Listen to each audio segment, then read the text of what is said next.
Kipigo cha magoli mawili kwa sifuri kwa klabu ya Simba hapo jana kimezua gumzo katika mitandao ya kijamii pamoja na mashabiki wa Simba Sports Club, ambapo mchezo wa hapo jana ni mchezo wa hatua ya robo finali ya kombe la shirikisho barani Afrika, ambapo klabu ya Simba wakiwa ugenini katika dimba la Suez huko nchini Misri wakikutana na Al Masry katika mchezo wa hatua ya raundi ya robo finali mzunguko wa kwanza.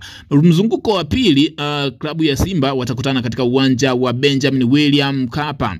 Magoli mawili tayari, aggregate inasoma ni 2-0. Kumbuka hii ni michezo ya mtoano, haziangaliwi alama tatu. Kinachoangaliwa ni tofauti ya aggregate, ndio inayofanya timu moja au nyingine kusonga hatua inayofuata. Klabu ya Simba ilienda katika mchezo wa Al Masry ambao ulichezwa tarehe 2 ya usiku wa kuamkia hile nchini Misri, ambapo umepata kipigo cha magoli 2-0.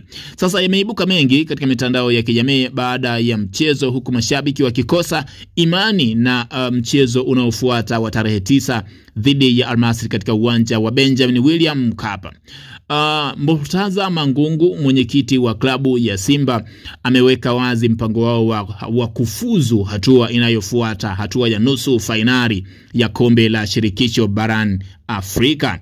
Ukumbuka Simba ni kwenye listi ya timu ambazo zimecheza hapo jana kwenye mchezo wa robo finali. Ndio timu ambayo imefungwa magoli mengi tofauti na timu nyingine. ASEC Mimosas wamecheza na RS Berkane, walifungwa goli 1-0. CS Constantine pamoja na UN na SM Alger walitoka 1-1. Simba Sports Club amefungwa magoli 2-0. Sasa Murtaza Mangungu anasema haikuwa bahati yao kwa mchezo wa hapo jana, kwani waliweza kudominate kwenye kila kitu, but namna ya uchezaji, kila kitu, staili ya uchezaji, lakini haikuwa bahati yao kwenye namna ya kutengeneza nafasi na kuzibadilisha kuwa magoli. Hivyo jana haikuwa bahati yao, lakini wanategemea sana katika uwanja wa Benjamin William Mkapa watafanya jambo kwa ajili ya mashabiki wa Simba Sports Club.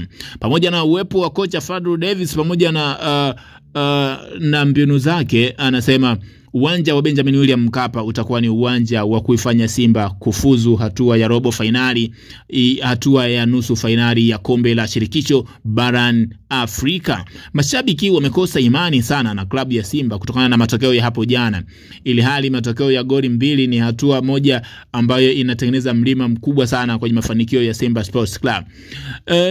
Simba ameanzia ugenini. Ukumbukwe na mwaka 2020 klabu ya Simba ilianzia ugenini katika mchezo wa hatua ya robo finali klabu bingwa barani Afrika, alipokutana na Kaizer Chiefs akapoteza kwa goli 4-0 Afrika Kusini, ambapo mchezo wa marudiano uliochezwa katika uwanja wa Benjamin William Mkapa ulitamatika kwa goli 3-0, Simba akiondoshwa katika mashindano ya klabu bingwa mwaka huo kwa kupigwa magoli 4-3. Kwa hiyo aggregate ya 4-3 ilitenganisha Simba na Kaizer Chiefs katika hatua inayofuata. Sasa leo klabu ya Simba imeweka rekodi ya kufungwa tena kwa mara nyingine tena katika hatua ya robo finali, ikianzia ugenini kwa mara ya pili ikifungwa magoli 2. Baada ya hapo mchezo unaofuata ni tarehe 9 kwa Benjamin William Mkapa. Mashabiki na wapenzi wa Simba wengi wao wamepoteza tumaini, ila wanasema klabu ya Al Masry sio ngumu kama walivyodhania. Klabu ya Al Masry ni timu ambayo inaweza kufungika. Kilichofeli tu ni bahati ya mchezo wa hapo jana ndio iliyowafanya klabu ya Simba kutopata matokeo mazuri hapo jana, ila tegemeo kubwa ni katika uwanja wa Benjamin William Mkapa. Lionel Ateba pamoja na wachezaji wengine wameweka wazi mpango wao wa kufanya jambo katika uwanja wa Benjamin William Mkapa, lakini jambo ambalo limezua gumzo zaidi ni kwamba Kwa nini VAR? Hatua ya robo finali ina VAR lakini inaonekana kutotumiwa ipasavyo. Kwenye moja ya jambo ambalo lilizua gumzo ni katika ile touch ya Lionel Ateba dhidi ya goalkeeper wa Al Masry alipokuwa akienda kufunga goli na kugongana na goalkeeper wa Al Masry. Wengi walitafsiri kama ile inaweza ikawa ni penalty pamoja na kadi ya njano kwa goalkeeper, lakini VAR haikutumika katika kuangalia tukio la Lionel Ateba pamoja na goalkeeper wa Al Masry. Lililoangaliwa zaidi ni tukio la goli la pili ambalo lilizua gumzo kidogo baada ya kuonekana baadhi ya wachezaji katika move ya goli kuwa ni offside, lakini VAR ilingamua kama sio goli. Sasa wengi wameanza kublame kwamba VAR huenda ikawa ni mpango wa Waarabu kuangusha watu weusi ambao wameonekana kuja na upinzani mkali sana kwenye michuano ya Afrika kwa siku za hivi karibuni. Orlando Pirates wameonekana kuwa bora zaidi katika siku za hivi karibuni. Mamelodi Sundowns wamekuwa bora sana katika siku za hivi karibuni. ASEC Mimosas wamekuwa bora sana kwenye misimu zaidi ya 4, wamekuwa bora sana.